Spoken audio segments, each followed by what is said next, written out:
அவசியம் கருதி மேலும் பல அரிய தகவல்களை உங்களுடன் ஷேர் செய்வதற்கு நான் தயாராக இருக்கிறேன். உங்களது குழந்தைக்கு வெற்றிகரமான ஒரு பெயரை அமைப்பதற்கு எங்களை தேர்ந்தெடுத்ததற்கு முதலில் நான் எங்களது நன்றியை தெரிவித்துக் கொள்கிறேன்.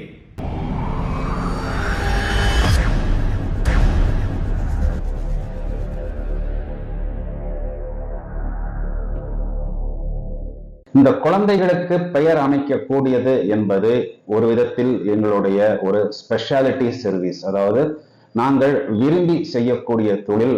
பிரத்யேகமாக கிட்டத்தட்ட ஒரு 25 ஆண்டுகளாக இந்த பணியில் ஒரு 15,000 குழந்தைகளுக்கு மேல் நாங்கள் பெயர் அமைத்து கொடுத்து, அந்த குழந்தைக்கு குழந்தை பிறந்து அந்த குழந்தைக்கும் இன்று பெயர் அமைத்து கொடுத்து விட்டோம். அவர்கள் எல்லாம் இன்று பெரிய வெற்றியாளர்களாக, சாதனையாளர்களாக வாழ்ந்து கொண்டிருக்கிறார்கள். பொதுவாகவே நாம் எதிர்பார்ப்பது என்னவென்றால், நமக்கு கிடைக்காத வெற்றிகள், நமக்கு கிடைக்காத வாய்ப்புகள், நமக்கு கிடைக்காத வசதிகள் நமது குழந்தைகளுக்கு கிடைக்க வேண்டும் என்பது. இதனால் நாங்கள் இந்த விஷயத்தை முழு கவனத்துடன், அதாவது அந்த ஜாதகம் பிளஸ் டேட் ஆஃப் பர்த் இரண்டையும் ரொம்ப டீப்பா ஸ்க்ரூட்டினி பண்ணி, அந்த நட்சத்திரத்தின் அமைப்பிலும் காலிங் நேம், ரைட்டிங் நேம் போன்ற அனைத்து விஷயங்களுக்கும் முக்கியத்துவம் கொடுத்து அந்த தனித்துவமான பெயர்களை நாங்கள் அமைத்து கொடுத்து கொண்டிருக்கிறோம். இப்போ இந்த சோசியல் மீடியா இப்போ ஒரு 4-5 இயர்ஸா தான் மிகவும் பிரபலமாக இருக்கிறது. இதற்கு முன்பாகவே நாங்கள் ஏராளமான தனித்துவமான பெயர்களை அறிமுகப்படுத்தி உள்ளோம். இப்போ மகிழன் என்று ஒரு குழந்தைக்கு நான் கிட்டத்தட்ட ஒரு 7 வருடங்களுக்கு முன் பெயர் அமைத்தேன். இந்த பெயர் பிரபலமானதன் மூலம் அந்த ஊரில் உள்ள பல குழந்தைகளுக்கு எனக்கு பெயர் வைக்கக்கூடிய அமைப்பு ஏற்பட்டது. ஆரவ் என்ற பெயர், மகிழினி, புகழினி, கைரா, ஹைரா, சாஷா போன்ற பல பெயர்களை நாங்கள் அறிமுகப்படுத்தியுள்ளோம். அதே போல் திகழோவியன், தழலேந்தி போன்ற அருமையான தமிழ் பெயர்களும் நாங்கள் நிறைய கொடுத்திருக்கிறோம். இப்பொழுது நீங்கள் குழந்தைக்கு பெயர் அமைப்பதற்கு விவரங்களை எங்களுக்கு அனுப்பும் பொழுது, ஆண் குழந்தையா, பெண் குழந்தையா, date of birth, time of birth, place of birth போன்ற விவரங்களை ஆங்கிலத்தில் எழுதி கொடுக்க வேண்டும். அது ஒரு கிராமமாக இருந்தால் அது எந்த மாவட்டத்தில் வருகிறது என்ற விவரத்தையும் குறிப்பிட வேண்டும். மேலும் குழந்தையின் அப்பா பெயர், அம்மா பெயரையும் ஆங்கில எழுத்துக்களில் எழுதுங்கள். ஏனென்றால் நாம் தூய தமிழ் பெயர்களை அமைத்து கொடுத்தாலும், அதாவது இப்போ மெல்லினி, சிற்பிகா போன்ற தூய்மையான தமிழ் பெயர், இப்போ தீரன், மகிழ்வேல், இது ஒரு தூய்மையான தமிழ் பெயர். இவ்வாறு ஒரு பெயரை அமைத்தாலும் அந்த பெயரை ஆங்கில எழுத்துக்களில் எழுதி, ஆங்கில எழுத்துக்குத்தான் இந்த எண்கணித ஜோதிடம் என்பது நாம் கணக்கீடு, கணித சமன்பாடுகள் செய்ய வேண்டும். அதனால இப்போ சாந்தகுமார்ங்கிறத SANTHAKUMARன்னு எழுதலாம், SHANTHAKUMARன்னு எழுதலாம். இப்போ ஒரு பொண்ணுக்கு நான் ஹைரா சாந்தகுமார்னு பேர் வச்சு HYRA SANTHAKUMARன்னு எழுதி அனுப்புறேன். எல்லாம் முடிச்சதுக்கு அப்புறம் அவர் சார் SHANTHA இதுதான் சார் என்னுடைய ஒரிஜினல் ஸ்பெல்லிங். அவர் முதல்ல எனக்கு தமிழ்ல அனுப்பினதுனால எனக்கு அது ஒரு கரெக்டா பிடிபடலை.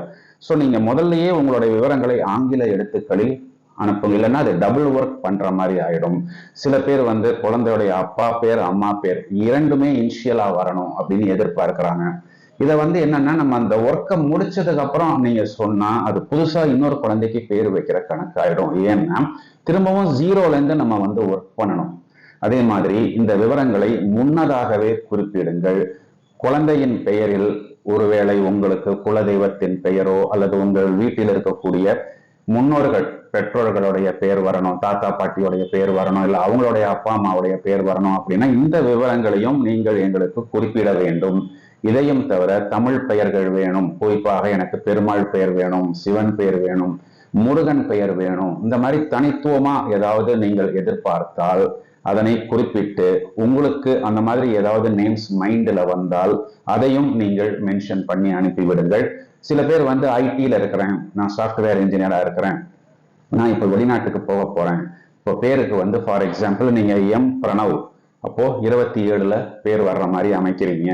என் பேர் மணிகண்டன், நான் வெளிநாட்டுக்கு போயிட்டால் அங்க எம் பிரணவ் அப்படின்னு யூஸ் பண்ண போறதில்ல, பிரணவ் மணிகண்டன் அப்படின்னு தான் யூஸ் பண்ண போறோம். அப்போ நீங்க பெயரை அமைக்கும் பொழுது அப்பா பெயரை பின்னாடி வருவது போல் டேஷ் மணிகண்டன், அந்த டேஷுக்கு என்னங்கிறத நீங்க ஃபில்அப் பண்ணி அனுப்புங்க அப்படின்னு நீங்க சொல்லிட்டீங்கன்னா அந்த மீட்டருக்கு ஏற்ற மாதிரி நாங்கள் வந்து இந்த நேம்ஸை ஃபிக்ஸ் பண்ணி அதற்கு ஏற்ற மாதிரி நம்ம அனுப்புவோம். இப்போ எம் பிரணவ் அப்படிங்கிற ஒரு அலைவரிசை ஒரு நேமோடைய அனாட்டமி இந்தியாவில் இருக்கும் பொழுது பர்ஃபெக்டாக ஒர்க் அவுட் ஆகும். வெளிநாட்டுக்கு போகும் பொழுது பாஸ்போர்ட்டை மையமாக வைத்துத்தான் அங்க எல்லா டாக்குமெண்டேஷனும் பண்ணுவார்கள். அப்போ பிரணவ் மணிகண்டன் அப்படிங்கிற அந்த கணக்குக்கு தான் அவங்க கணக்கு போடுவாங்க. ஸோ இப்போ வெளிநாட்டுக்கு போகக்கூடிய ஒரு அமைப்புல இருக்கிறோம், அங்கேயே போய் செட்டில் ஆக போறோம், சாஃப்ட்வேர் ஐடியில இருக்கிறோம், இல்லை ஏதோ ஒரு புதிதான ஒரு தொழில்நுட்பத்துல இருக்கிறோம், இந்த பிளாட்ஃபார்ம்ல இருக்கிறவங்க இந்த விஷயத்தை என்கிட்ட சொல்லிட்டீங்கன்னா அதற்கேற்ற ஒரு மீட்டர்ல நாங்கள் பெயரை அமைத்து கொடுப்போம். இந்த பெயர் அமைக்கக்கூடியது எவ்வாறு அப்படிங்கிறத பத்தி நான் நிறைய வீடியோஸ் போட்டிருக்கிறேன். இதற்கு எந்த அளவு முக்கியத்துவம் கொடுக்க முடியும், கொடுக்க வேண்டும் போன்ற விவரங்களை ஊடகங்கள்ல சோசியல் மீடியால நிறைய எபிசோட்ஸ்ல நான் சொல்லியிருக்கிறேன். இத்துடன் இணைக்கப்பட்டுள்ள இந்த 2 எபிசோட்ஸையும் பார்த்தீர்கள் என்றால் இந்த பெயர் அமைப்பதில் எவ்வளவு விஷயங்கள் இருக்கிறது, இதற்கு எந்த அளவுக்கு நாம் மெனக்கிட வேண்டி இருக்கிறது போன்ற விவரங்கள் எல்லாம் உங்களுக்கு தெரியும். ஏனென்றால் name is fame, date is fate என்று சொல்வார்கள். ஒரு பெயரை நாம் ஒரு முறை அமைத்து விட்டால் அதனை மீண்டும் மீண்டும் மாற்றிக்கொள்ள முடியாது, மாற்றிக்கொள்ளவும் கூடாது. ஒன்றே செய் நன்றே செய் என்று சொல்வதை போல் நாம் முதல் முறையில் அந்த பெயரை பிக்ஸ் பண்ணும் பொழுது தீர்க்கமாக தெளிவாக அனைத்து கணித சமன்பாடுகளும் கரெக்டா வர்ற மாதிரி அந்த மோஸ்ட் பவர்ஃபுல் நேமை நம்ம பிக்ஸ் பண்ணிட்டோம் அப்படின்னா அது ஒரு ஃபெதர் ஆன் த கேப், அதாவது அந்த குழந்தையின் வளர்ச்சிக்கு ஒரு பிரத்யேகமாக ஒரு ஸ்மூத் ஃப்ளோ நம்ம டிராவல் பண்ணக்கூடிய எல்லா விஷயங்கள்லையும் எல்லா இடங்கள்லையும் அந்த குழந்தைக்கு தேவையான வெற்றி என்பது கரெக்டாக வந்து அமையும். இதற்காகத்தான் கிட்டத்தட்ட நாங்கள் இந்த தொழிலை மிகவும் விரும்பி செய்து கொண்டிருக்கிறோம். இதனால் தான் எங்களால் இதில் பல அரிய சாதனைகள் செய்ய முடிந்தது. நான் என்னுடைய ஸ்டூடெண்ட்ஸ்ட கூட ரெகுலரா என்ன சொல்றது அப்படின்னா, நீங்கள் ஒரு குழந்தைக்கு பெயர் அமைக்கும் பொழுது நீங்கள் அதை ஒரு வாடிக்கையாளரின் குழந்தைக்கு பெயர் அமைப்பது போல் அமைக்காதீர்கள். உங்களது குழந்தைக்கு நீங்கள் பெயர் அமைக்கும் பொழுது எப்படி ஒரு முக்கியத்துவம் கொடுப்பீர்களோ அதற்கேற்ற முக்கியத்துவம் கொடுத்து நீங்கள் அந்த பெயரை அமைத்துக் கொடுங்கள். அவ்வாறு நீங்கள் செய்தீர்கள் என்றால் கண்டிப்பாக நீங்கள் ஜெயிப்பீர்கள். சில நேரங்களில் சில ஜாதகங்களுக்கு நாம் டபுள் நேம் அமைக்க வேண்டிய ஒரு சூழ்நிலை ஏற்படும். இப்பொழுது வி சர்வின் என்ற ஒரு பெயர் இருக்கிறது. சில நேரத்தில் வி சாய் சர்வின் அல்லது வி சர்வின் ராஜ் அல்லது வி சர்வின் அதித் போன்ற டபுள் நேம் அமைக்க வேண்டிய ஒரு சூழ்நிலை ஏற்படும். எதற்காக அந்த டபுள் நேம் அமைக்கிறோம் போன்ற விவரங்களை நாம் இத்துடன் இணைக்கப்பட்டுள்ள மற்ற வீடியோக்களை பார்த்தால் நீங்கள் விவரமாக தெரிந்து கொள்ளலாம். எல்லாரும் என்னிடம் கேட்கக்கூடிய டவுட் என்னவென்றால், sir double name V Sai Sarvin என்று வைத்திருக்கிறீர்கள், சாய் என்று கூப்பிட்டால் அந்த முழு பெயரின் பலன் கிடைக்குமா? கண்டிப்பாக கிடைக்கும். சந்தர்ப்ப சூழ்நிலையை கருதி நாங்கள் டபுள் நேம் வைக்கிறோம். அதில் முதல் நேமை எடுத்து நாம் அவரை கூப்பிட்டால் அதுதான் காலிங் நேம். அந்த காலிங் நேம் என்பது அவருக்கு மோஸ்ட் பவர்ஃபுல்லாக இருப்பது போல்தான் நாங்கள் அந்த பெயரை அமைக்கிறோம். இதில் பல நுணுக்கங்கள் இருக்கிறது. அனைத்து நுணுக்கங்களையும் பக்குவமாக கையாண்டு தான் அது சிங்கிள் நேமா டபுள் நேமா என்பதை நாம் அமைக்கிறோம். இவ்வாறு அமைத்து முடித்த பிறகு, சார் பேருக்கு பின்னாடி நீங்கள் ரெட்டி என்று சேர்த்து கொள்ளுங்கள், பேருக்கு பின்னாடி நீங்கள் ஷெட்டி என்று சேர்த்து கொள்ளுங்கள் என்று நீங்கள் சொன்னால் புதிதாக திரும்பவும் அது ஏபிசிடியிலிருந்து ஆரம்பிக்க வேண்டிய சூழ்நிலை ஏற்படும். இதனால் பெயர் ஆரம்பிக்கும் பொழுதே நீங்கள் அனைத்து விவரத்தையும் பக்குவமாக குறிப்பிட்டு விடுங்கள். இனிஷியல் எவ்வாறு வேணும், பெயருக்கு பின் சில நேரங்களில் அப்பா பெயர் சேர்க்க வேண்டிய சூழ்நிலை இருந்தால் அதனையும் நீங்கள் தெளிவுபடுத்தி விடுங்கள். மேலும் நீங்கள் விருப்பப்பட்ட பெயர்கள் ஏதாவது இருந்தால் அதனையும் நீங்கள் எங்களுக்கு குறிப்பிடுங்கள். இப்போ முதலில் நீங்கள் எங்களை காண்டாக்ட் பண்ணும் பொழுது எந்த நம்பரில் வருகிறீர்களோ அந்த நம்பரை நாங்கள் சேவ் செய்து வைத்திருப்போம்.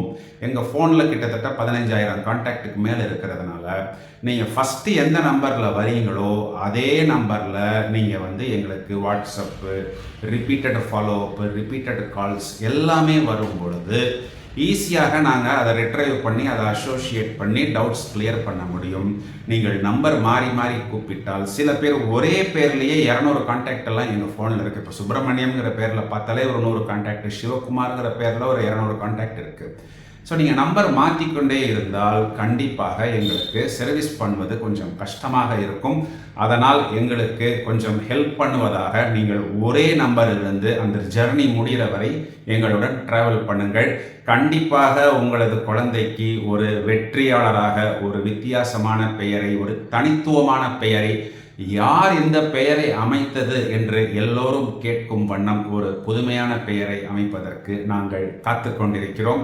எங்களுக்கு வாய்ப்பளித்ததற்கு மீண்டும் நன்றி.